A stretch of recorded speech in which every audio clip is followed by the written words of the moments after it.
Pues muy buenas tardes. Mi nombre es Gerardo Otero. Soy el facilitador de Rederam, que es la Red para el Desarrollo Ecológico, Rural y Alimentario Mexicano. Hoy tenemos el gusto de presentar a Gabriela Torres Mazuera y a Juan Carlos Pérez Castañeda. Ellos son dos de los colegas más cotizados de nuestros webinarios. Ambos han presentado anteriormente y sus vídeos tienen muchas visitas, más de 300 visitas cada uno.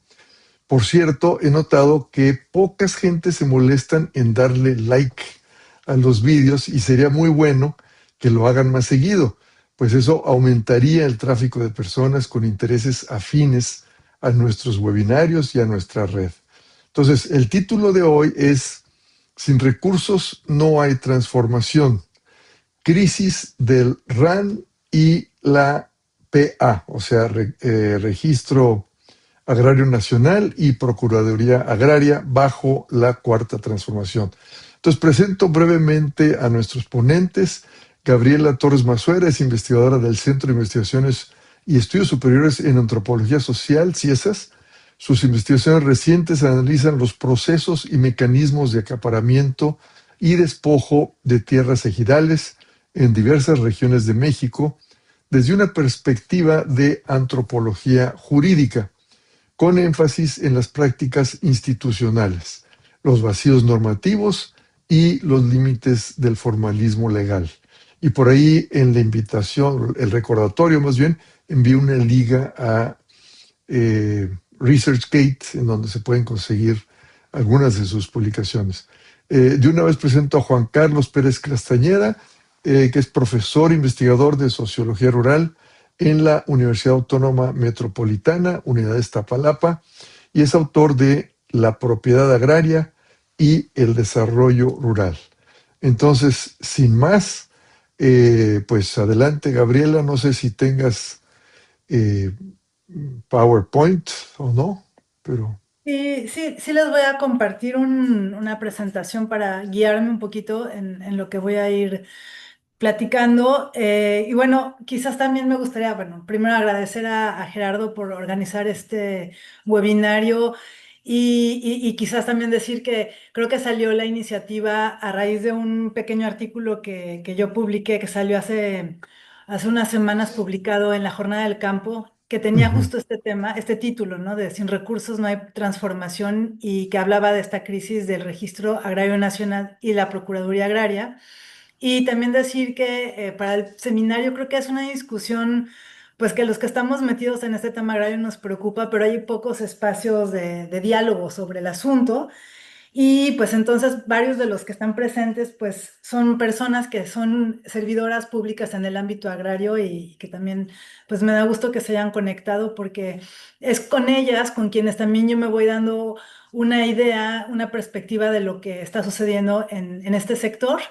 El artículo del cual sale la iniciativa de escribir el artículo también fue y surge porque desde hace varios años y sobre todo desde el 2018, pues he tenido la oportunidad de dialogar mucho con personas que se sumaron a este sector agrario como funcionarios, como servidores públicos, con mucho entusiasmo, con muchos ideales y que se han enfrentado muchas dificultades y como que en una de estas pláticas recientes en donde estaban hablando ellos mucho de esta crisis que experimenta el sector, pues fue esta necesidad de escribir algo, ¿no?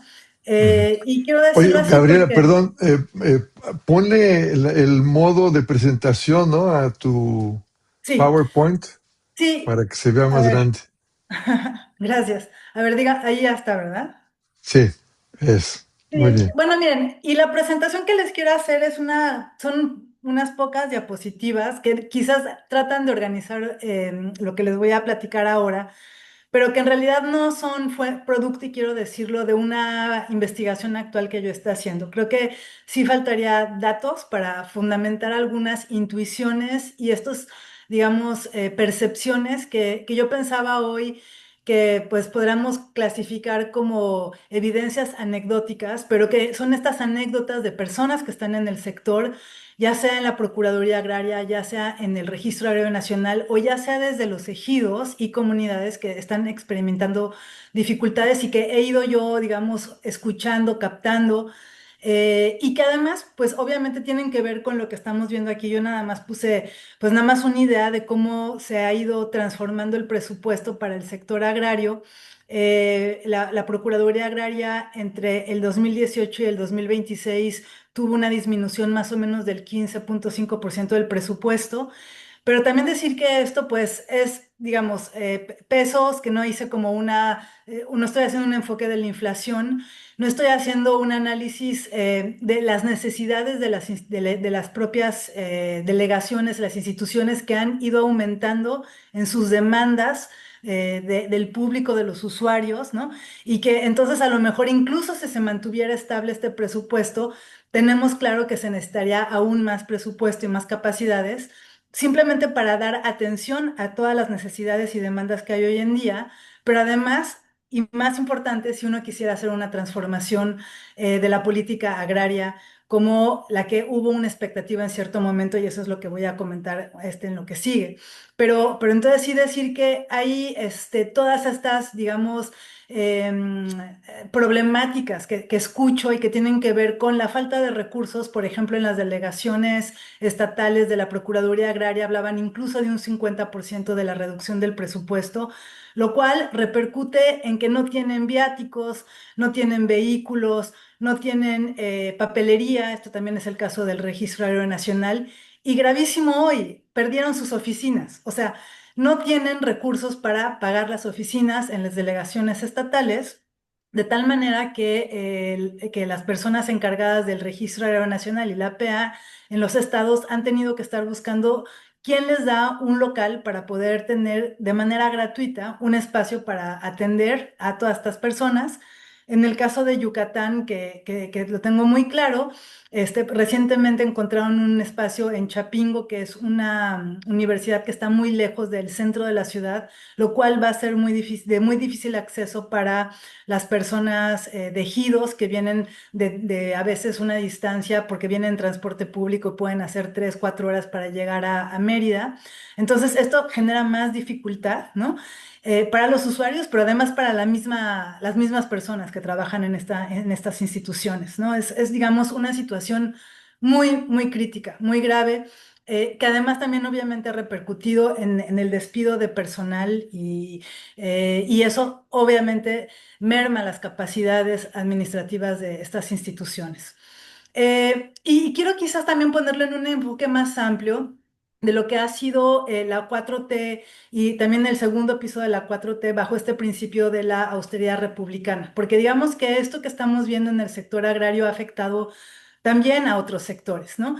Y esto implica una tensión, porque si por un lado esta administración y la anterior se propone ya con este título de la 4T una transformación que va en el sentido digamos, garantizar más derechos, proveer bienes públicos, avanzar hacia ciertos objetivos como los de las soberanías alimentarias, que en este tema agrario nos importa mucho, pues todas estas aspiraciones de transformación suceden también bajo una política de austeridad que implica la reducción fuerte del aparato burocrático, implica recortes, la desaparición de los fideicomisos que afectaron a varias instituciones y una centralización administrativa. O sea, ese es como el marco general, ¿no?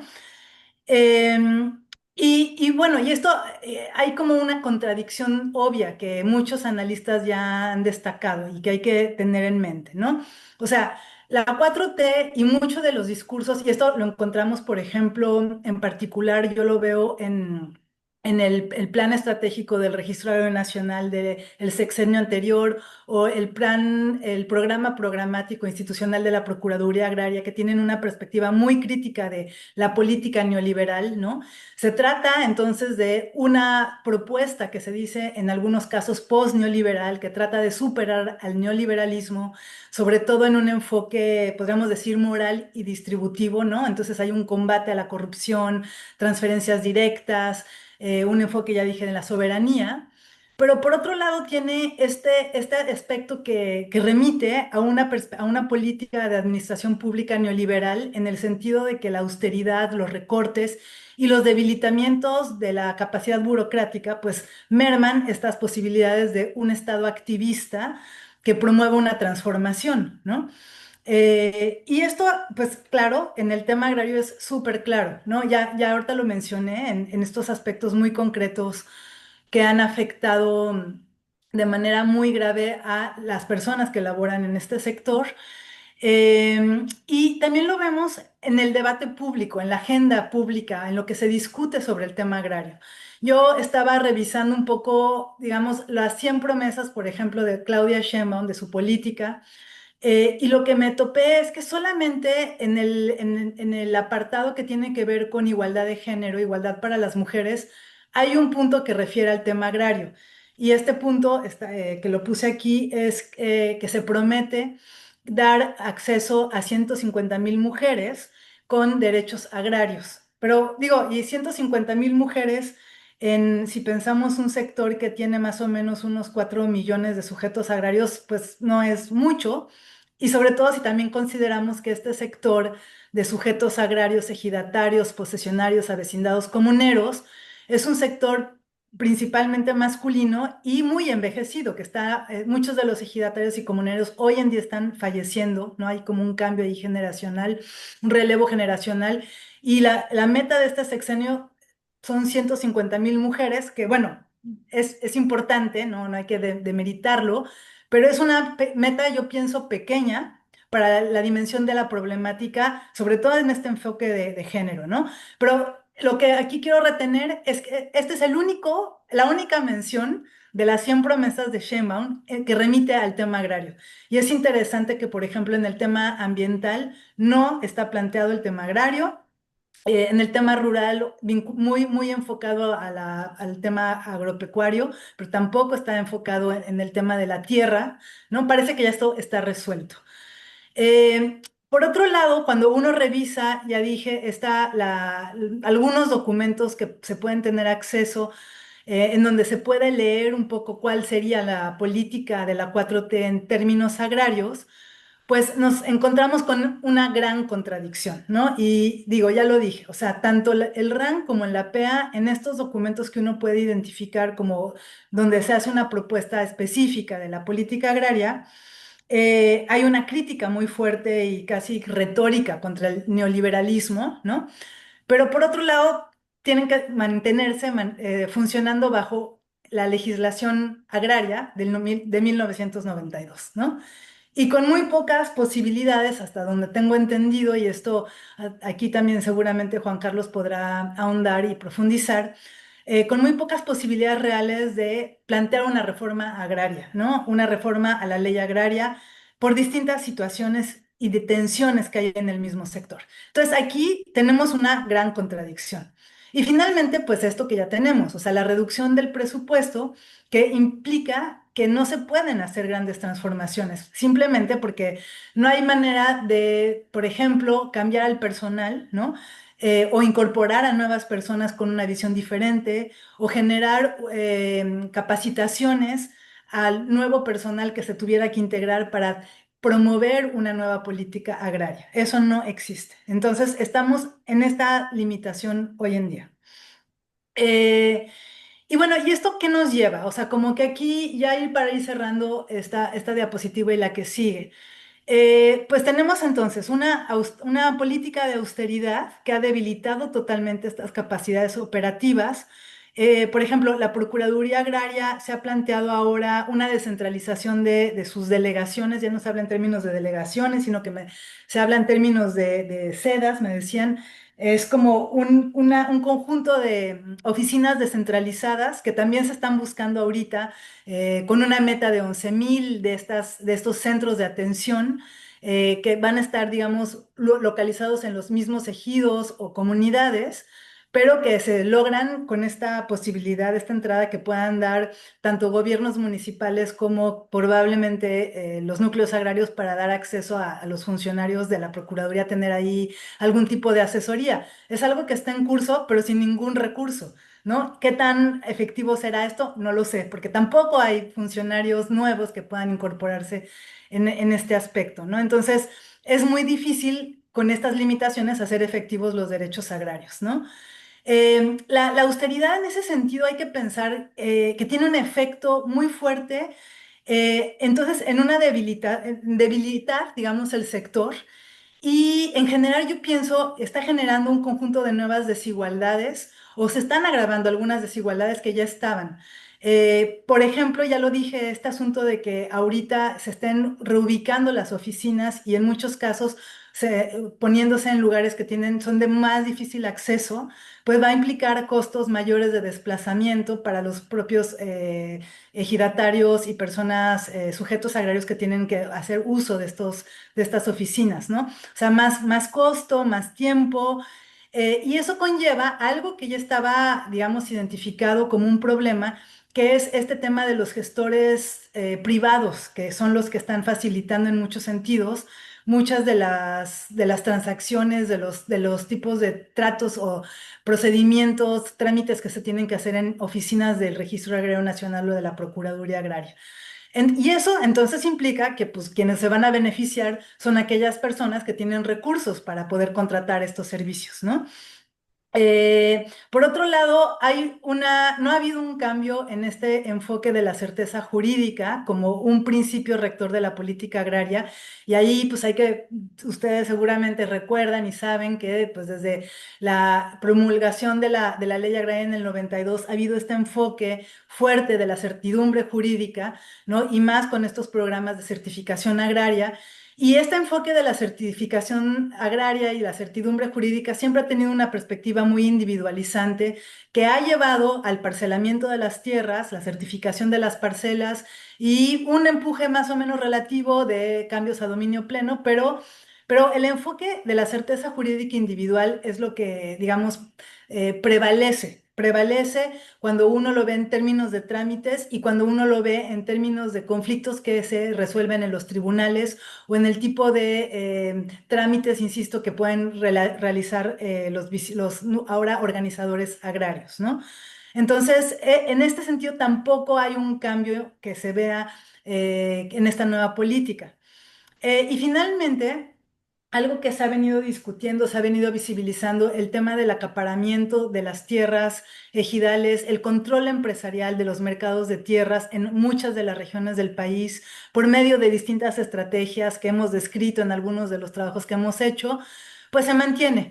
Hubo una iniciativa en el sexenio pasado y un documento que salió muy interesante del Registro Agrario Nacional que daba cuenta de estos procesos de acaparamiento, señalaba grandes acaparadores de tierra, entre ellos algunos exfuncionarios agrarios, y ese documento ahí quedó, circuló muy poco y no se ha retomado para ningún tipo de acción que, digamos, limite en un sentido sistemático y sobre todo castigue o haga algo sobre este tipo esta dimensión del acaparamiento de tierras. Entonces, bueno, este es otro tema en donde se ve una continuidad y una inacción desde el Estado. Y ya para ir cerrando, y porque también es muy importante escuchar a Juan Carlos y ya también al público que está aquí con nosotros.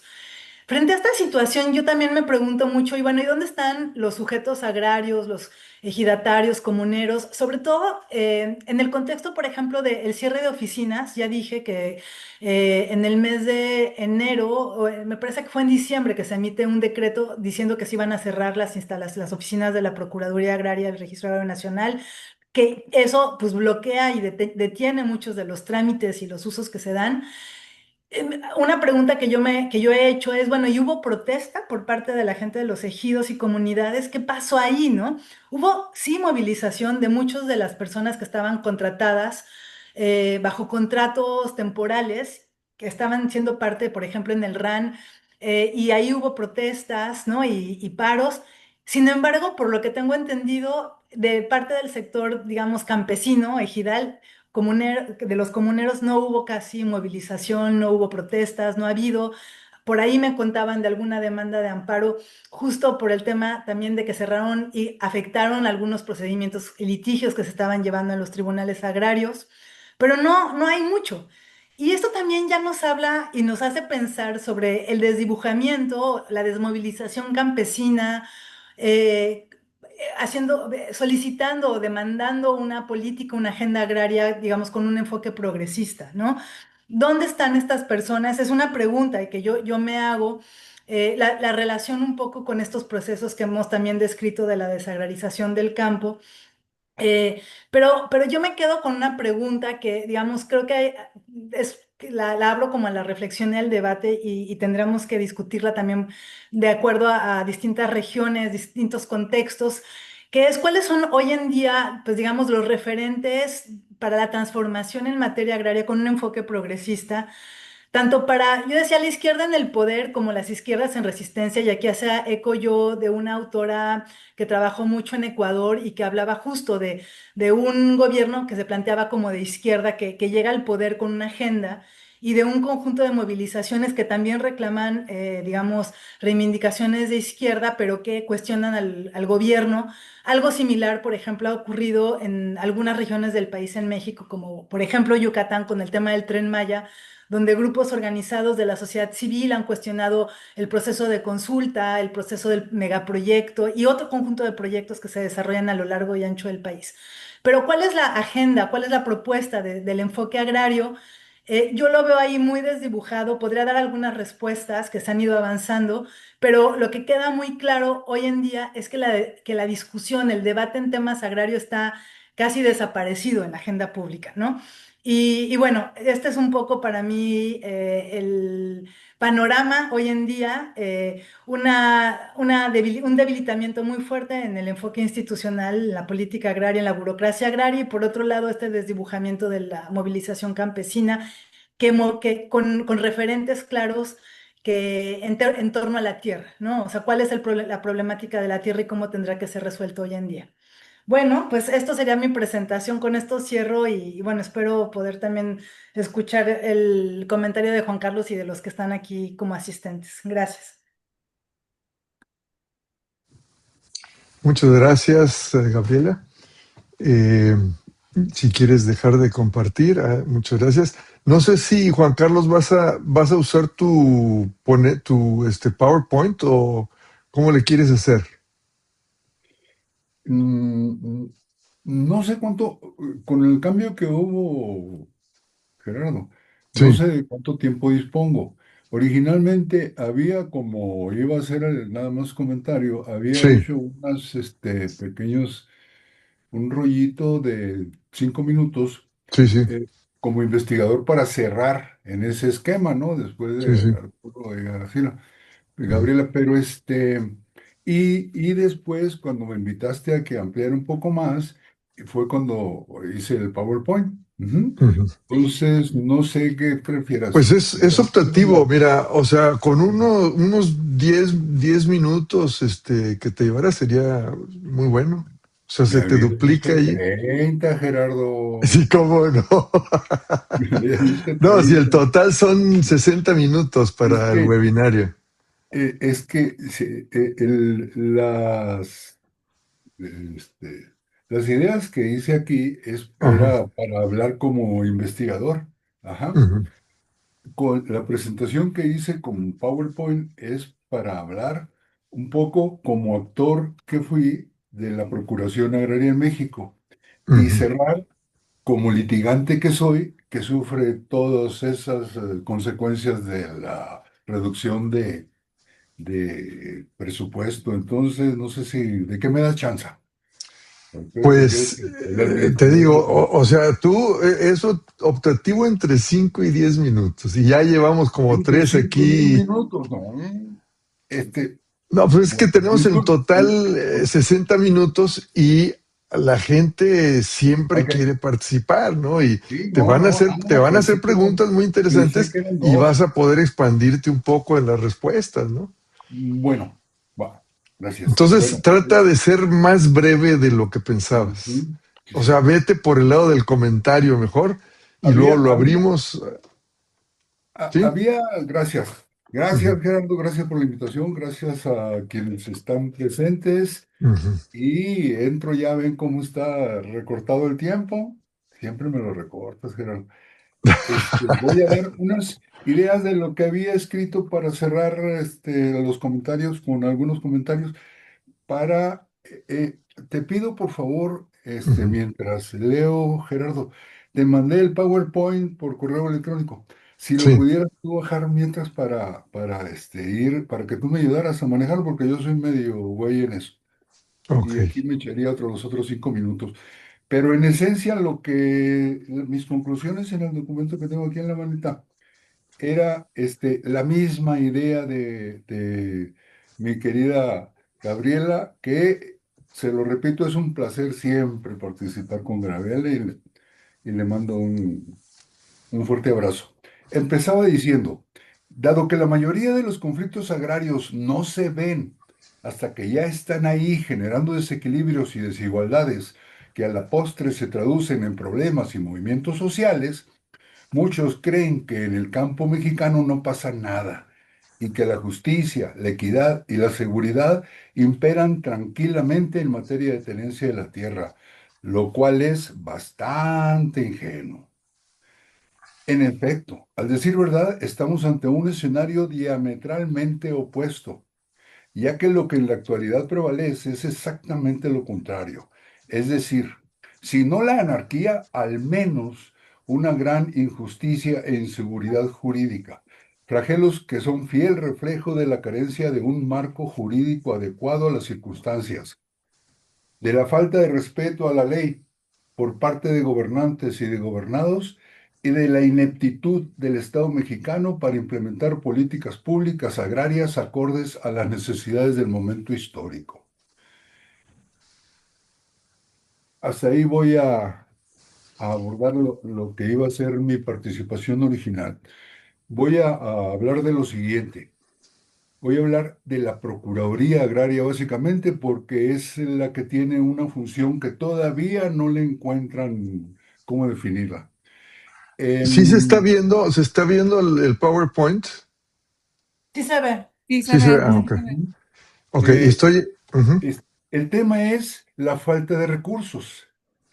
La cuestión es, ¿recursos para qué? Para que siga la Procuraduría Agraria invirtiéndola en funciones que en realidad no tienen tanto impacto en el campo y están desenfocadas, o recursos para reorientar las políticas públicas y dirigirlas hacia lo que realmente es el problema, lo que está ocurriendo en el campo. De otra manera no tendría sentido. Para explicarme, quiero abordar un poquito la historia de la Procuraduría Agraria para ver cómo ha sido indefinido su papel en estos 70 años, más o menos cerca de 80 años que tiene de creada la Procuración, para que vean para que se den cuenta cómo no, el Estado mexicano no ha podido darle su lugar a la Procuración Agraria. En esta línea de tiempo estoy graficando las tres procuradurías que han estado vigentes en el país. La primera que nació, como nació Procuraduría de Asuntos Agrarios, estuvo vigente del 53 al 85. Esta fue creada con un decreto presidencial y ubicándola administrativamente, en ese momento no existía todavía la Secretaría de la Reforma Agraria, era el Departamento Agrario que en 1953, en el 58 se convirtió en Departamento de Asuntos Agrarios y Colonización. Ahí funcionaba la Procuraduría de Asuntos Agrarios. Según el decreto, solamente era para asesorar. Sin embargo, como en aquel tiempo no existía la Secretaría de la Contraloría ni la actual Secretaría de la Función Pública, pues como que no hallaban en dónde acomodar a la Procuraduría de Asuntos Agrarios, puesto que fue creada como órgano desconcentrado, pero dependía del jefe de un departamento de asuntos agrarios. Y había otra función por ahí que no se le encontraba también cabida, que era las denuncias de corrupción contra servidores públicos y las quejas contra los comisariados ejidales que hacían tranzas en el campo. Entonces, a la Procuraduría de Asuntos Agrarios le fusionaron las funciones de investigación de quejas y denuncias por corrupción y de corrupción y tranzas de los comisariados ejidales. Con esto se le dio un cierto perfil. Puedes pasar a la siguiente para luego regresar a esta. Ujú. Caray, ¿esa fue el siguiente? ¿Sí está? A ver, no, debe decir activas, activas. Hay los tipos de procuradurías que existen, me interesa. Para atrás, es para atrás, es para atrás. Ah, esa. Fíjense. No, No, ya. esa. La siguiente, esta. Fíjense ustedes, si una procuraduría, el tipo de servicios que presta una procuraduría, si la procuraduría se dedica exclusivamente a la investigación de quejas y denuncias, estamos ante una procuraduría de carácter activo, con un perfil punitivo, persecutorio, de la que anda investigando quejas y denuncias para mantener el orden en el campo. Si la Procuraduría nada más se le asignan funciones de asesoría y conciliación, estamos ante una Procuraduría pasiva, de perfil social, como es la Procuraduría esta de Asuntos Agrarios cuando la crearon, como vendría a ser la Procuraduría Social del Distrito Federal. Un ejemplo del anterior, la activa, la Procuraduría de la Protección al Medio Ambiente, la Procuraduría de Protección al Consumidor, etcétera, tienen carácter punitivo e incluso aplican multas. Y un tercer tipo de Procuraduría son las que desarrollan ambas funciones, un carácter híbrido, o sea, un perfil mixto. Ahora sí, vuelves a la línea del tiempo, por favor. De acuerdo a esa clasificación, la Procuraduría de Asuntos Agrarios fue concebida como una Procuraduría pasiva, pero en los hechos la convirtieron en una Dirección General y Dirección General de Inspección, Procuración y Quejas para darles un carácter híbrido. Sin embargo, en su concepción fue una Procuraduría pasiva. Estuvo vigente hasta 1985. Era una tristeza esa Procuraduría de Asuntos Agrarios. Yo empecé a trabajar en la Secretaría de la Reforma Agraria siendo estudiante en segundo año de la carrera. Empecé a trabajar en la delegación en 1974 cuando se creó la Secretaría de la Reforma Agraria y conocí a quien era el procurador agrario. Parecía sheriff, andaban empistolados, pero daba pena, no tenía dónde sentarse, no tenía recursos. A quien era mi jefe en ese momento en la Mesa de Derechos Agrarios, le pedía prestada a la secretaria y andaba pidiendo recursos. Era una suerte de arrimado. Y en esa, esa Procuraduría, en la década de los 60, profundizó su carácter punitivo debido a que el titular de la Procuraduría de Asuntos Agrarios era pariente, creo que cuñado, de quien era el Procurador General de Justicia de la República, lo cual le dio mucha fuerza punitiva y se dice, en ese momento yo anduve preguntando y me contaron que hubo casos en los que se llevaron a funcionarios a punta de pistola a entregar al Ministerio Público, no había Contraloría. Al llegar la década de los 70, la personal de la Secretaría de la Reforma Agraria tomó la revancha contra esa Procuraduría, aquellos que habían sido llevados a presentados ante el Ministerio Público, y sin derogar el, ¿te me pasaste? Y sin derogar el decreto de creación, la convirtieron en Dirección General de Inspección, Procuración y Quejas. Ese perfil siguió vigente hasta 1985. Yo tuve la suerte de haber tenido como jefa a una mujer que algunos de ustedes deben conocer que se llama Ruth Macías Cos, que en 1982, diciembre, enero del 83, fue nombrada la titular de la Procuraduría de Asuntos Agrarios. Y ella me designó, por eso puedo hablar de esto y por eso digo que soy un actor, me designó coordinador nacional de los procuradores de asuntos agrarios en el 83 y 84 y después fui el procurador, el coordinador nacional de los procuradores sociales agrarios. Cuando doña Ruth llegó, hubieran visto el papel de los procuradores, peor que cuando lo conocí en 1974. No tenían ni un recurso, no tenían la mayoría no tenían secretarias, estaban olvidados ahí, a veces ni siquiera en un espacio de las delegaciones, andaban itinerantes prácticamente, ya sin pistola. Ruth Macías lo que hizo es, fue, en primer término, obtener recursos para apoyarlas y las reforzó ella bajo sus instrucciones. Creamos instructivos, manuales, unificamos criterios, se les dotó de vehículos, secretaria, equipo, etcétera. Ahí va aumentando la recuperación de su figura. Pero en 1976, al calor de la Ley Orgánica de la Administración Pública Federal, se creó la Secretaría de la Contraloría, por lo cual ya no fue necesario que la Procuraduría de Asuntos Agrarios anduviera persiguiendo, buscando el orden, persiguiendo delitos, quejas y denuncias de los funcionarios. Nada más le quedó a la Procuraduría de Asuntos Agrarios la asesoría y la investigación de las quejas contra los comisariados ejidales. Pero en 1982 se modifica la Constitución para incorporar la fracción 19 del artículo 27 constitucional, en donde se reconoce, se le da rango fundamental a la asesoría de los campesinos. A la par de eso, como consecuencia de eso, en el 85, al calor de un nuevo reglamento interno, la Procuraduría de Asuntos Agrarios fue liquidada y se creó la Procuraduría Social Agraria, también con el carácter de dirección general, pero ahora como Dirección General de Procuración, Quejas e Investigación Agraria. Como ustedes ven, la denominación le da también un perfil híbrido.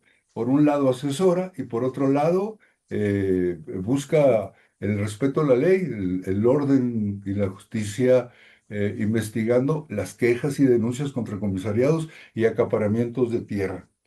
Pero no duró mucho, duró hasta 1992. En esos 5 años, quien siguió siendo la directora, Ruth Macías, pues lo único que logró fue apoyar la función de asesoría, que no era mucho. En aquel tiempo, con la tierra totalmente amortizada, no circulaba en el mercado, no había manera de llevar a cabo actos jurídicos de diversa índole, pues nada más podían asesorar en materia de las cuatro acciones básicas que había: dotación, ampliación, restitución y confirmación de bienes comunales. Nada más, era muy poco lo que se hacía en materia de asesoría. Lo que más se investigaba eran las quejas contra comisariados y al final las investigaciones de los fraccionamientos simulados, de los latifundios, la persecución de los latifundios, lo cual, aunque en el papel le daba un perfil social, en realidad, en los hechos actuaba como una procuraduría también de carácter punitivo. Y en 1982, pues ya ven lo que ocurrió, se cambia la ley, se cambia el sistema de propiedad, todo el sistema de propiedad cambió, no nada más la propiedad ejidal y comunal. Este, la tierra de los ejidos y comunidades entra al mercado y se crea la Procuraduría Agraria. Ahí están las fechas, una estuvo vigente con la DAC, otro con la reforma agraria, otra con la SEDATU. Era eso para entrar. ¿Me das la siguiente, por favor? Y ¿Esta o esta? eh, pues, esta prácticamente es igual a la Pues anterior. La ya la siguiente. habíamos cubierto, sí. Ajá. Ahí es para ver qué tipo de órganos. Más o menos es lo mismo, pero a la parte, en la columna de la derecha, ven cómo no se tiene claridad. Primero la hacen órgano desconcentrado, después es una dirección general, ahora es un organismo descentralizado. Vean la siguiente. Cuando se creó la Procuraduría Agraria, estas son ideas que tienen que ver con lo que acabo de decir. Vámonos porque el tiempo abrevia. Adelante. Si alguien quiere, le interesa algo sobre la Procuraduría de Asuntos Agrarios, cosas que vivimos, que pasamos, ahí está. Siguiente, se crea la Procuraduría Social Agraria y llegamos a la Procuraduría Agraria.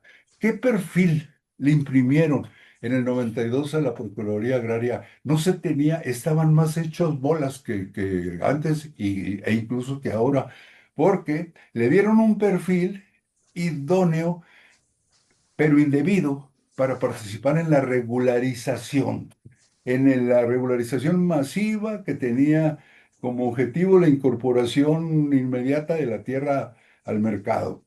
E incluso se fueron en su confusión todavía más porque en la versión original de la Procuraduría Agraria le asignaron las funciones de organización de los productores. Háganme el favor, algo que tenía que estar allá por la Secretaría de Agricultura y Recursos Hidráulicos.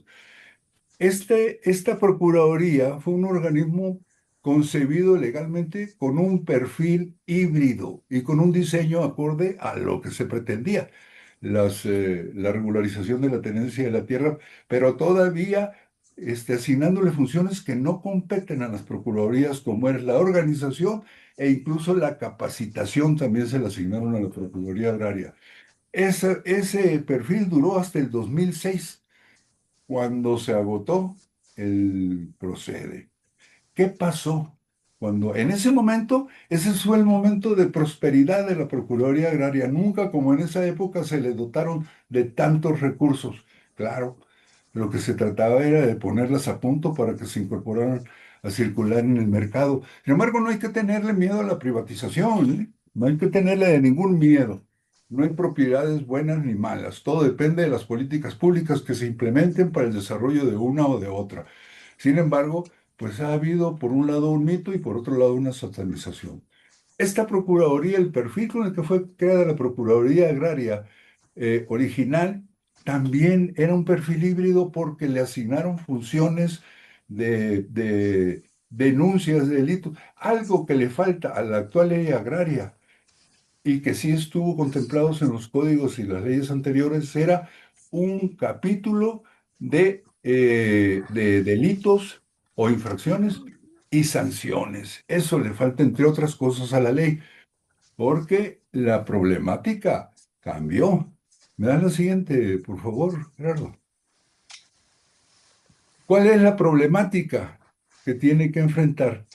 Te pasaste una. Una atrás, por favor. Ahí está. Ent- Ya te me fuiste. ¿Otra vez para atrás? No, no, no, no, no, no, vas al revés. Ahí, es el anterior. Para atrás, vas para adelante. Esa.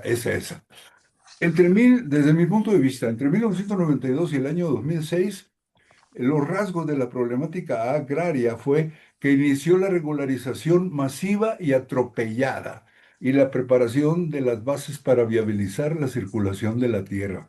¿Cuál era el tipo de conflictos que demandaban más asesoría y que atiburraron los tribunales agrarios? Conflictos de linderos entre núcleos agrarios y predios particulares. Fue el principal tipo de juicios que se ventilaron en los tribunales agrarios. Esta fase, desde mi punto de vista, duró hasta el 2006, cuando se canceló el procede. ¿Qué ocurrió en el 2006? Aquel ejército de empleados agrarios salieron de las instituciones agrarias del RAN, de la PA, del procede, a poner sus propios despachos y otros a incorporarse a despachos ya funcionando, como por ejemplo el despacho de Diego Fernández de Ceballos, que cooptó mucho de esos anteriores empleados de la PA. Junto a eso, se inventó 2, 3 años antes por Fox el Servicio Civil de Carrera, lo cual se convirtió en un lastre para la renovación de los equipos. Pero ese fue el tipo de conflictos. En el 2006, al terminarse el procede, termina la regularización masiva y empieza a surgir un nuevo tipo de conflicto. Se acentúa la corrupción y la inseguridad. Se le empieza a quitar recursos a las instituciones. Ya había pasado la regularización. Parece que su idea era que la PEA nada más fuera para regularizar, pero no tomaron en consideración la transformación que se estaba llevando a cabo en el tipo de disputas, de controversias. Y para ese momento ya empezaban a surgir los conflictos derivados de la regularización mal hecha, ¿no? Atropellada y muchas cosas deshonestas que se hicieron, muchos planos. En este momento estamos litigando un montón de asuntos derivados de la regularización irracional que se instrumentó a través del proceder. Ahí proliferaron los conflictos de derechos entre núcleos agrarios y empresas y entre individuos entre sí. Empezó a cambiar la problemática y a aumentar el número.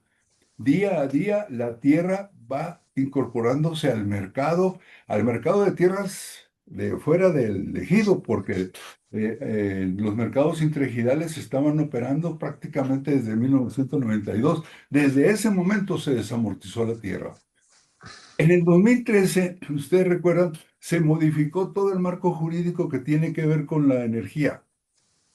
Se expidió la ley de hidrocarburos, la ley de la industria eléctrica, vinieron a reforzar la ley de minas, la ley de energía geotérmica. El marco jurídico que tiene que ver con la extracción de los recursos quedó a modo para los inversionistas y empieza a modificarse nuevamente la problemática. Y del 2013 a la fecha, la problemática sigue teniendo más o menos el mismo perfil, sin que todavía la 4T, que llega en el 2018, atine a encontrarle el cuidado a esta cuestión. Se aumenta exponencialmente la inseguridad, se diversifican y agudizan los conflictos y penetra el crimen organizado. Hay muchas regiones en donde, incluso aquí afuera de la ciudad, en donde asesoro allí unos ejidos, el ejido de los Reyes, que lo conocen como los Reyes La Paz y Tlalpizagua, que están enseguida, están aquí cerca. Y sin embargo, el crimen organizado está también ahí. No se diga en los lugares más alejados de la civilización, en donde el crimen organizado se expande a sus anchas. El tipo de conflictos que está predominando son conflictos de derechos entre núcleos agrarios, empresas, muchas empresas y gobiernos. Todos los errores que la Administración Pública Federal cometió en los años anteriores, minimizando con desdén la importancia de hacer sus expropiaciones, las obras, respetando la ley, están ahora saliendo a flote, están surgiendo, están traduciéndose. La Secretaría de Comunicaciones y Transporte, la Comisión Federal, Petróleos, etcétera, etcétera, están enfrentando en estos momentos juicios. Llevamos varios en donde se les está forzando al pago de indemnizaciones y, etcétera. Me dan la siguiente grano, ¿no? Entonces, ¿para qué queremos dotar de más recursos a la Procuraduría si va a seguir con el mismo perfil? Unos servicios pésimos.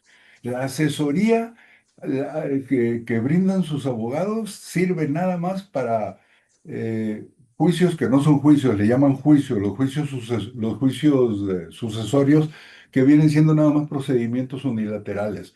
Para los verdaderamente conflictivos, para los que requieren más conocimientos agrarios, la Procuraduría Agraria no sirve.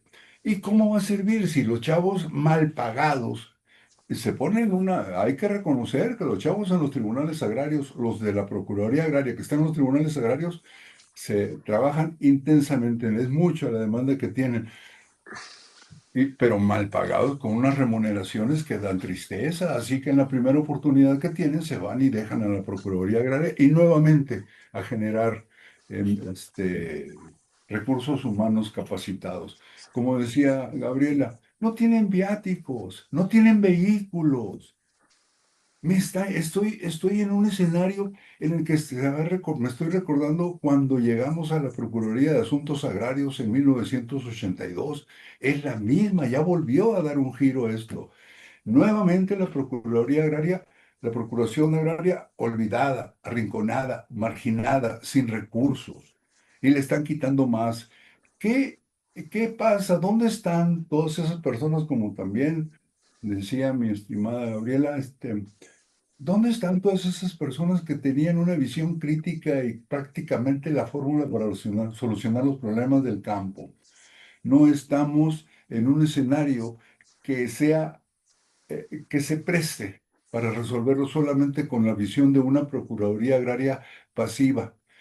El gran problema, como vieron ustedes, como desde mi punto de vista se puede clasificar la situación, la evolución del problema agrario, es el desorden que priva en el campo, la falta de respeto a la ley. Muchos hacen lo que quieren, desde los posesionarios, ejidatarios, comuneros, no se diga los órganos internos, y con servidores públicos mal pagados, que como todos los humanos no resisten mucho las tentaciones, pues la corrupción hace de las suyas las empresas apoderándose.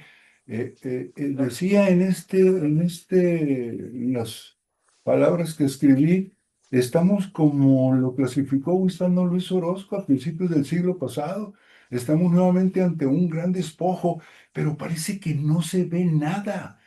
Lo que ocurre es que esta problemática está invisibilizada porque está durmiendo el sueño de los justos en los tribunales agrarios, otros que también merecerían una charla aparte porque sufren lo mismo.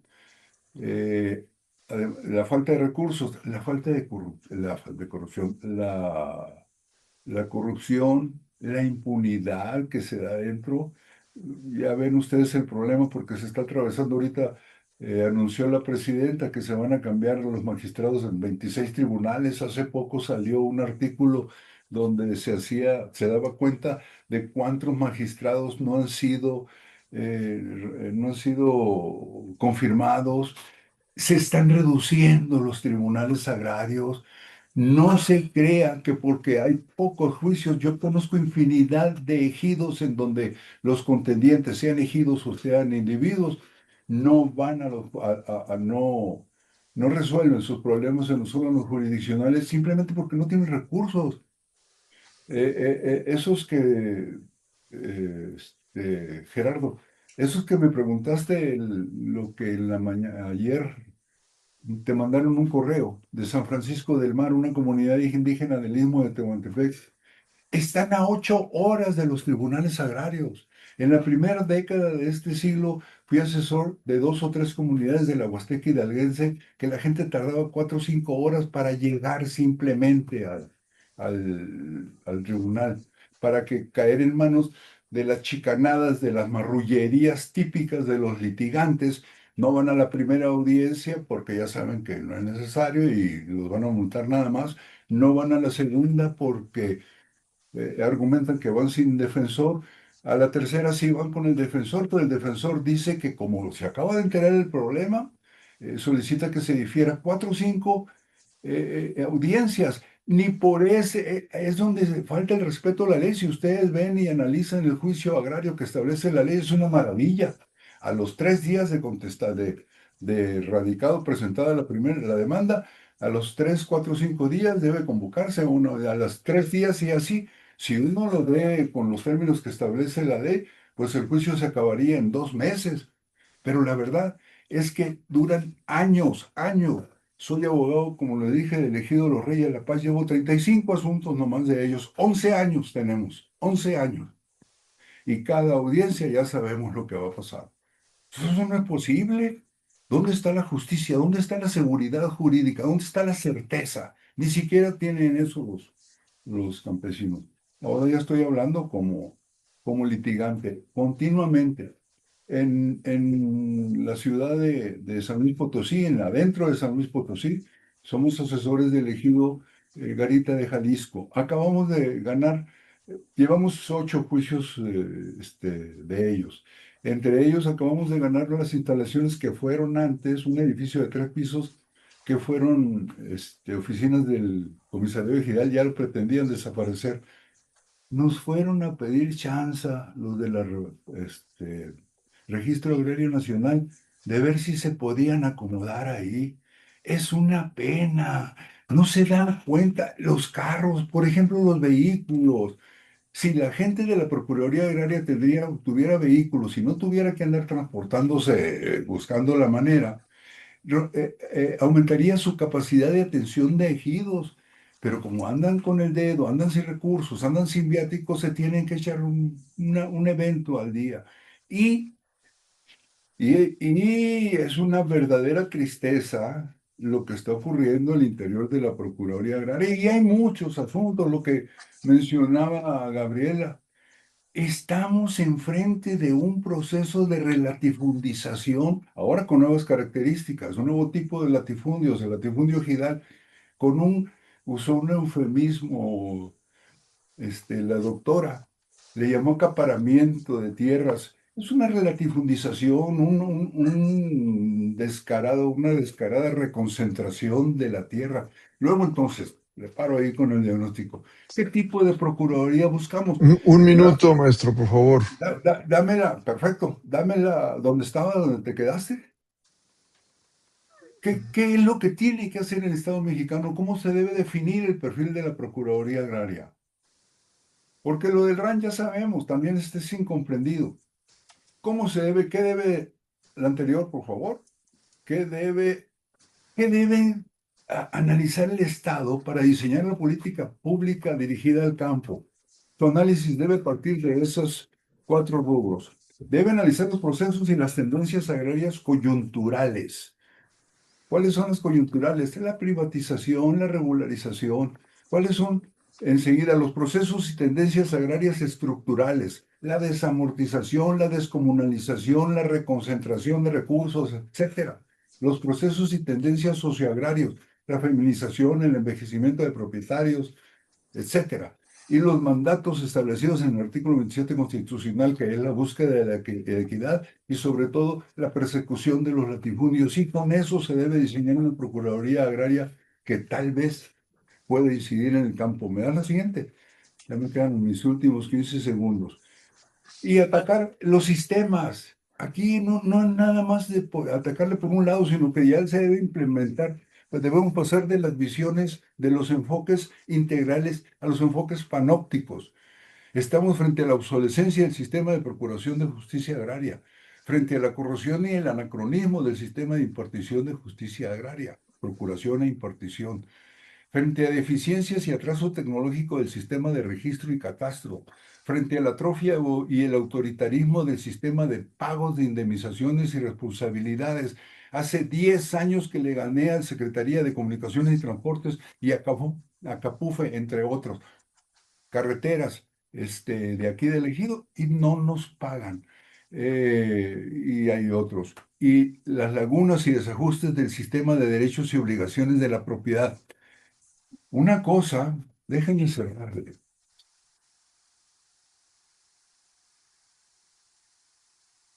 Sin duda, durante los últimos años, no, perdón, no. Una cosa es no moverle al avispero y otra muy distinta, abandonar el sector agrario para dejarlo a expensas de las fuerzas del mercado, con tal de ser consecuentes con una autoridad republicana mal entendida. Por desgracia, parece que a muchos no les cae el 20, al grado que hoy en día el estrangulamiento de los sectores agrarios administrativo y jurisdiccional cada vez es más asfixiante. Nada más ya para cerrarme, a ver, me dan la última, por favor, a ver, bueno, esa es la misma visión, pero vas picándole, Sí. ¿sí? Así es como debemos combatir el problema agrario. Una Procuraduría Agraria que tenga esta visión, que supere ya y que sea una Procuraduría activa. Si no, el desorden, la falta de respeto, la falta de seguridad jurídica van a seguir haciendo de las suyas y se va a seguir consumando nuevamente, como dijo Gustavo Luis Orozco, el gran despojo. Creo que terminé.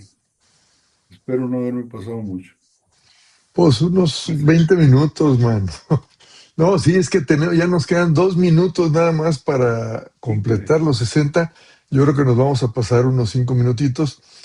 Este, pues, a ver, aceptamos preguntas. Yo tengo un montón de preguntas, mano. O sea, una es, pues, que hubo un nuevo ejido que se acaba de anunciar, anunció la presidenta, lo cual me parece un poco paradójico, porque, digo, que se haya otorgado un nuevo ejido, pues, ¿cómo estuvo eso, no? Voy a decir dos, tres cosas más. Este, ¿Qué pasó? O sea, la última vez que te vi, Juan Carlos, en casa de Horacio, hablábamos de, y eso fue allá al principio de la administración de López Obrador, que se suponía que en el Senado había dos propuestas de reforma agraria que estaban planteando Monreal y Narro Céspedes, ¿no? Entonces, ¿qué pasó con eso? Pero bueno, voy a dejar a tomar unas dos o tres preguntas y luego les damos un minutito a cada quien para que responda. A ver, Ofelia, adelante. Muchas gracias. Pues muchas gracias, Gerardo, por este webinario muy interesante. También gracias a Gabriela Torres y a Juan Carlos también por sus interesantes presentaciones. Tengo una pregunta muy concreta para Gabriela con respecto a eh, las regiones en donde se han dado un mayor acaparamiento de tierras ejidales. ¿Cuáles son? Ya me lo enunciaste, ¿no? No lo desarrollaste. O si solamente alguna publicación tuya que desarrollara ese tema, te lo agradecería. Gracias.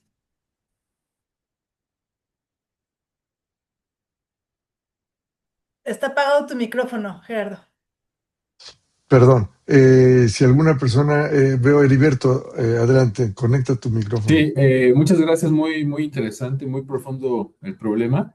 Se había filtrado en los medios que también se habían perdido muchos documentos que el edificio donde estaban en el central se habían inundado, no sé qué pasó, que también había, entonces me imagino que esa es otra problemática que no profundizaron, pero también toda la documentación, dónde está y cómo hacerla. Y la otra más práctica es dónde se forman, eh, qué escuelas forman, o no sé, a los que van a ser los, no sé cómo llamarles, y jueces o los que dirigen los tribunales, salen de las escuelas de derecho, salen de las escuelas de agronomía. ¿En dónde están estas personas que van a poder nutrir algún día este sistema? Gracias, Heriberto. Georgina Gaona, adelante. Sí, buenas tardes. Pues coincido en muchas de lo que se ha comentado aquí en esta reunión. Actualmente soy abogada de la Procuraduría Agraria en la residencia, en la representación Chihuahua, y realmente, o sea, me impresiona el estado en el que se encuentra el sector agrario en general, este, o sea, tanto aquí en Chihuahua como en el resto del estado. Sobre todo me impresiona y pues molesta mucho de que, o sea, siendo Chihuahua uno de los estados más grandes del país, tenga, por ejemplo, nada más un tribunal, que ahorita comentaron, pues sí, a lo mejor no puede que no se reciban tantas demandas porque pues la gente no va. O sea, que aquí hay comunidades indígenas en donde se tardan a veces hasta 24 horas en poder llegar a un punto y ya de ahí trasladarse a la ciudad. Entonces, los salarios, pues, paupérrimos, las condiciones de trabajo deplorables, no hay seguridad en ningún sentido, pero sobre todo no se puede decir nada. O sea, la indicación es, al que no le guste, pues ahí está la puerta muy grande. El gobierno actual pues tiene la intención de ir integrando gente del programa de Jóvenes Construyendo el Futuro, que pues son jóvenes sin preparación, entonces la curva de aprendizaje pues va a ser muy grande, no necesariamente van a ser abogados, y pues siento que la Procuraduría actual tiene un enfoque más de producción y desarrollo para el campo, quizá pues por la persona que está de titular en la actualidad, ¿verdad? Pero no se le ha dado el valor y la función que tiene la Procuraduría para justamente procurar justicia. Entonces, pues celebro que haya foros como estos en donde se dé la reflexión y pues la discusión de estos temas. Muchas gracias. Sí, gracias. Tenemos otras preguntas de José y Kirsten. Entonces, José, adelante. Hola, ¿me escuchan? Sí, Bueno, más que una pregunta, es un comentario que quiero hacer respecto. Me quiero centrar mi comentario en lo que es el RAN, que es donde se realizan los diversos trámites de enajenación, traslado al dominio pleno, listas de sucesión, etcétera. Bueno, creo que la reducción del presupuesto en esta institución, particularmente que es el RAN, se ha afectado la certidumbre de la tierra y los diversos trámites que se realizan en esta institución. Pero, ¿por qué no existe una respuesta de los diversos sujetos agrarios a estas reducciones del presupuesto? Creo que es en gran parte porque este, parte de estos actores, agrarios se encuentran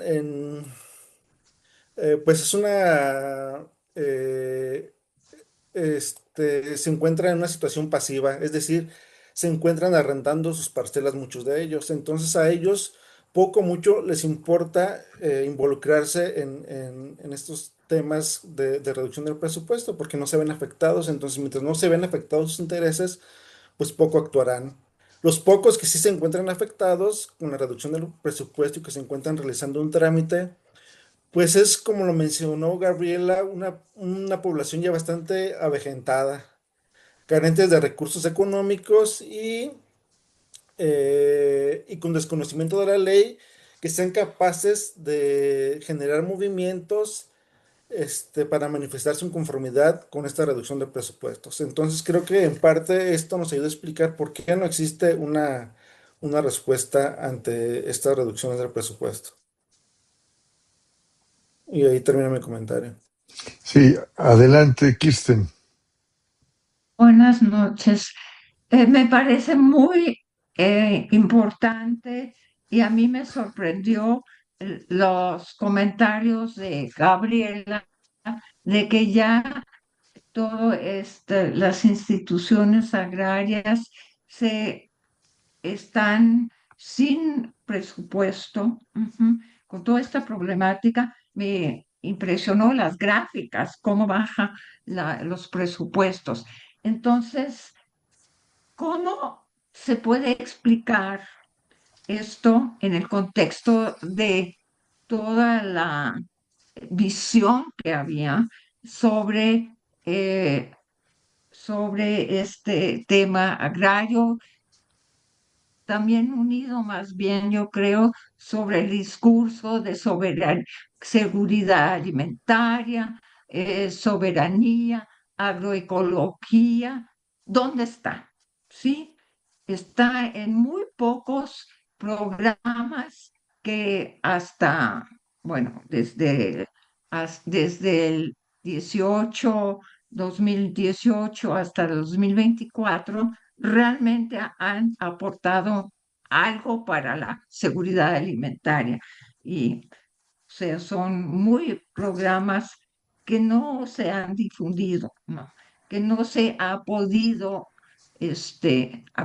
realmente lograr. Sí, nada más hay que ver la importación de maíz y de productos básicos. Bueno, no quiero hablar mucho. Entonces, ¿cómo, qué ha pasado entonces con la cuestión agraria? Y es muy fuerte, yo creo, ver esas caídas en el presupuesto. Gabriela, ¿cómo está reaccionando la gente? Bueno, el compañero que habló anteriormente dio alguna explicación que los campesinos o los productores, muchos ya no les interesa porque rentan, ¿sí? O porque son viejos o porque, etcétera. Pero, ¿cómo está reaccionando la gente en el campo? Por ejemplo, Gabriela, en las zonas donde tú has trabajado, ¿sí? Están pasivos, no pueden hacer nada, luchan. Claro, esto es muy diferente en donde estás, pero bueno, me sorprende y creo que esto es muy interesante saber cómo están reaccionando eh, en los diferentes lugares donde hay investigación en campo viendo esta situación, ¿sí? Lo parece ser entonces que el gobierno no está interesado en nada en cuestión de la cuestión agraria y tampoco mucho de la cuestión de seguridad alimentaria y soberanía alimentaria, pues no significa nada. Sí, gracias. Gracias, Kirsten. Bueno, miren, antes de darle la palabra así como para un cierre de 1 o 2 minutos a cada quien, eh, quiero decir que, o sea, de hecho, ha habido algún reparto en Chihuahua, precisamente a los Rarámuri, hubo la primera devolución de tierras, ¿no? Entonces, no sé si sea un acto totalmente simbólico. Y como decía, hace unos días se mencionó que hubo un nuevo ejido que fue dotado de tierras, lo cual me sorprendió enormemente porque yo pensé que a partir de la reforma de 1992, pues ya la posibilidad de dotaciones había quedado excluida, ¿no? O sea, como posibilidad. Entonces, este, y pues eso. Entonces veo que Georgina ha vuelto a levantar la mano. Como ella está en el campo, pues vamos a darle chance de que nos informe. Está en Chihuahua, precisamente, me parece. Aquí estoy en Adelante, Ger. Chihuahua. Y Sí. hice la pregunta porque justamente de eso es mi investigación de tesis de antropología. No se le reconoció como ejido. O sea, es una figura nueva en el sentido agrario. No es ejido ni comunidad agraria, Pero son sino separados los eventos, ¿eh? O sea, lo de Chihuahua fue hace varios meses y lo del nuevo sí, ejido es algo que se acaba de anunciar y no fue en Chihuahua. ok. Sí, son dos Pues no cosas me sabía. separadas. Sí, No, sí. aquí en Chihuahua sí se les ha reconocido a 4 comunidades indígenas, como una restitución de tierras bajo una modalidad de propiedad comunal tradicional. Entonces va a ser un híbrido y estamos viendo pues de qué manera se va a trabajar con eso porque pues no existe esa figura en la ley agraria. Mm, Sí, esa eso comunidad es. es indígena en la Sierra Tarahumara. Ajá. ¿Y tú tienes algún conocimiento sobre eso, Juan Carlos, sobre el nuevo ejido que se dio No. recientemente? Mira, ¿No? cuando se canceló el reparto agrario, Gerardo, había 29.953 ejidos y comunidades, pero todo lo que había entrado a petición de tierras antes del 6 de enero del 92 no se le puede aplicar la nueva ley en forma retroactiva, de tal manera que tuvieron que terminar. Desde entonces se viene arrastrando el rezago agrario.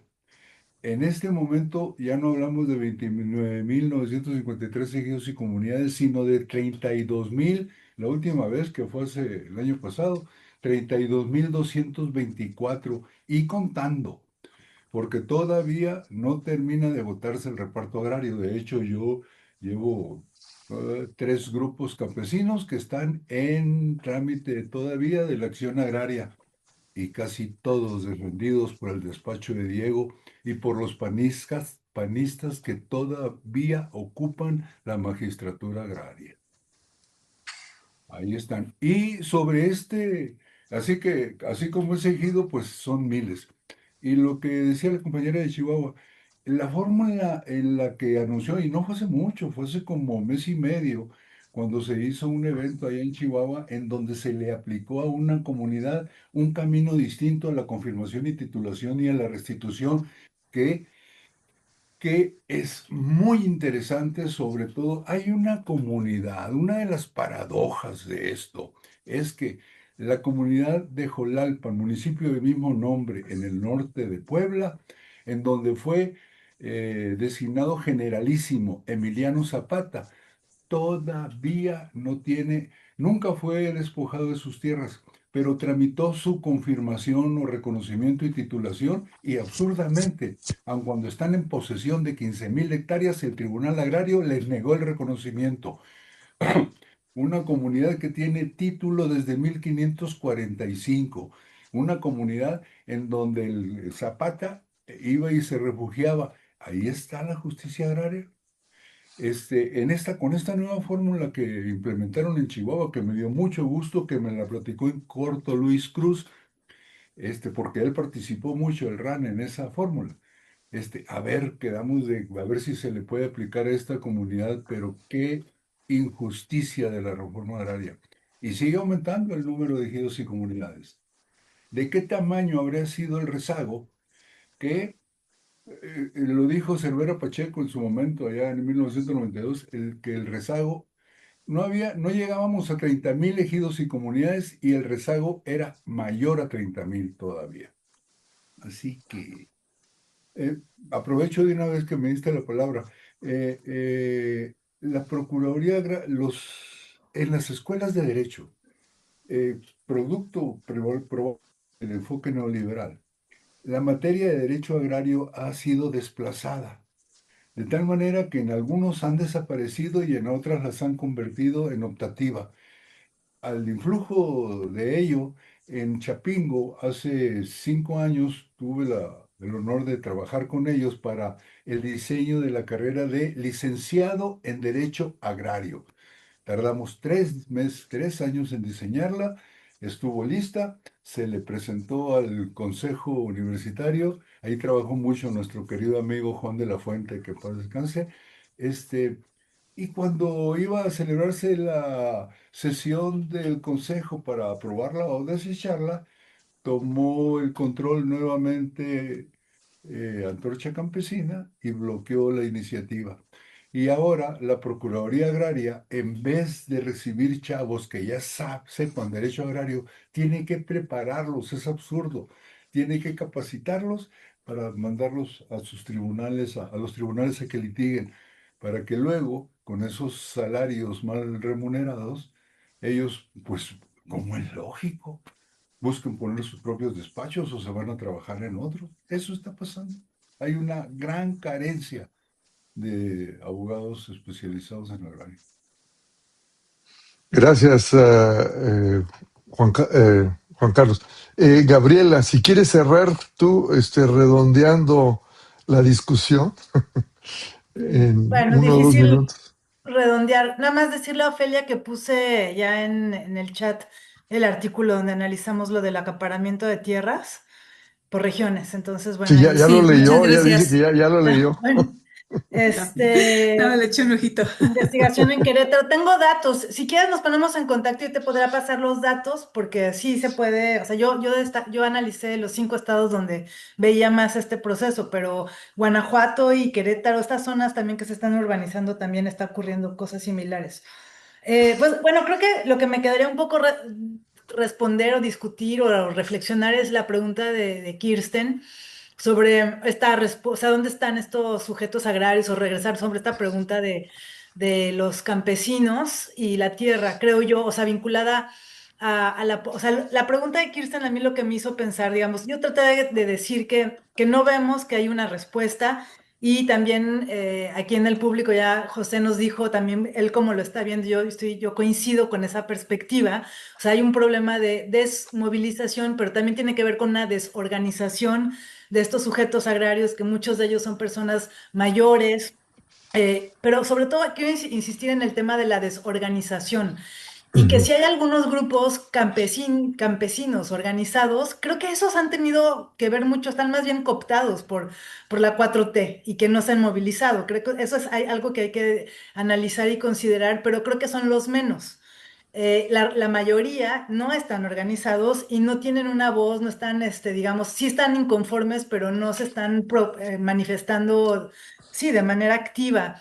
Y por otro lado, algo que sí me hizo pensar la pregunta de Kirsten es que también veo que desde el enfoque de aquellas personas y algunos, por ejemplo, académicos que han estado incluso en este seminario, que han estado trabajando mucho en la política pública de la 4T, pero en el enfoque más de las soberanías alimentarias o con una agenda de agroecología, porque ahí creo que se ha habido como propuestas más interesantes, de más transformación. Creo que para esas personas el tema de la tierra no está en su mira. Ellos piensan que el problema de la tierra en México ya está resuelto, o sea, y está resuelto en el ejido y la comunidad. y no están viendo toda la problemática que los que estamos metidos en el tema agrario observando y que, bueno, con Juan Carlos coincidimos en estos procesos de privatización, mercantilización y creo que hay que enfatizar otros problemas que tienen hoy en día los núcleos agrarios.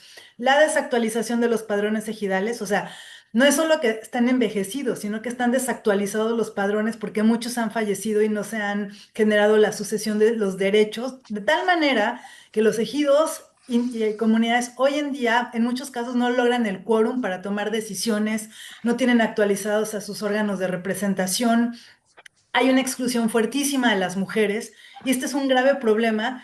Y aquí yo quiero preguntar que cómo resuelve esta nueva figura de propiedad tradicional en Chihuahua este asunto. Yo no sé si lo resuelve. Y una mirada muy individualizante de los títulos de propiedad, que es lo que se ha privilegiado desde el 92. O sea, la certidumbre jurídica está en el título de propiedad, en el certificado agrario, y una vulneración total al enfoque más colectivo del ejido y la comunidad. Y esto nos lleva a otras discusiones que además van a estar aquí en el seminario. O sea, el reconocimiento, por ejemplo, hoy en día de la comunidad como sujeto de derecho, la comunidad indígena. ¿Esto qué implica en términos de tierra, territorio? ¿No? Porque ustedes seguramente saben que no ha habido una reforma, no hay una reforma al artículo 27 ni a la ley agraria que haga compatible o armonice en algún sentido la discusión de la discusión indígena. ¿No? Y ahí pues seguimos también colgados con la ley indígena, en donde también han tenido, por cierto, muchas dificultades, o sea, ahorita está bloqueada, no ha pasado, y lo que yo escucho es que una gran objeción a esa ley indígena viene del sector agrario, por la propiedad agraria, ¿no? Pero bueno, aquí ya no da mucho para discutir, son temas que se abren y pues que seguro que se van a seguir analizando y reflexionando en este espacio. Así que pues agradezco. Muchas gracias, Gabriela. Miren, yo, así para hacerle un poquito de abogado del diablo, voy a hacer un comentario. O sea, Gabriela invocó unos conceptos que plantea Tía Riofrancos para el caso de Ecuador, de la izquierda en el poder y la izquierda en la resistencia. Entonces, y comenta que pues ella no ve que haya movilización, que haya resistencia. Entonces, a lo mejor ese es el problema, o más bien la falta de problema, que a lo mejor acá la gente en el campo se siente representada por el gobierno. O sea, porque a diferencia de lo que pasa en Ecuador, o sea, en Ecuador, durante la época de este Rafael Correa, pues hubo una violación tremenda de la naturaleza, ¿no? O sea, con el extractivismo, etcétera, y eso sí que generó movilizaciones muy fuertes, ¿no? Entonces, eso genera una izquierda en la resistencia, pero esa izquierda, pues, no existe en México, salvo los zapatistas. O sea, los zapatistas, pues, muy en silencio, ¿no? Pero, pues, se opusieron a la cuestión del Tren Maya, siguen sin querer platicar con el gobierno desde que López Obrador envió gente a tratar de hablar con ellos, etcétera, ¿no? Entonces, entiendo pues muy claramente que, sobre todo los proyectos de López Obrador, pues sí, muchos de ellos se fueron sin evaluaciones de impacto ambiental, etcétera, etcétera, ¿no? Pero yo planteo como una pregunta empírica, ¿no? O sea, ¿qué tanto qué tanto se debe la falta de movilización a que la gente se siente representada, por ejemplo, con la cuestión del programa de los fertilizantes y otro tipo de cosas? Y fíjense, lo que se puede llamar cooptación, se puede llamar también, pues, de que el gobierno está respondiendo a lo que la gente quiere, ¿no? Entonces digo, quién sabe. Ya saben que yo simpatizo con la 4T, pero tampoco me ciego, ¿no? Ahorita estoy totalmente sacado de onda con esto de que detuvieron el envío de petróleo a Cuba, man. Sí, y no porque simpatice necesariamente con el gobierno cubano, pero definitivamente que simpatizo con el pueblo cubano. Entonces, el pueblo cubano ha estado sufriendo durante casi 7 décadas el bloqueo de los americanos, entonces ya no más falta que el gobierno de Claudia le esté haciendo caso al gobierno americano, ¿no? Pero bueno, ese ya es definitivamente otro Gerardo, yo tema. quisiera Sí, comentar sí, algo. a ver, dale. Bueno, yo creo que no es un problema de que se sienten representados por el gobierno. Mira, hay una desmovilización ya histórica del Ujú. movimiento campesino, del movimiento obrero, y entonces hay una desintegración. Yo, siguiendo al principio leninista, si tú no encuentras a alguien que te represente, no te puedes organizar, no hay respuesta porque están desintegradas. Reconstruirla es brutal. ¿A qué partido te acoges? A ninguno. Sí, a ninguno. Entonces yo creo que, bueno, allí les queda a los jóvenes y a los movimientos organizarse y volver a resurgir las dirigencias que permitan realmente defenderlos, pero que se sienten representados por el amor de Dios. Yo digo que no, pero bueno, Bueno, gracias. ahí están las dos perspectivas. Este, bueno, pues muchísimas gracias a todos por su participación. Voy a detener la grabación.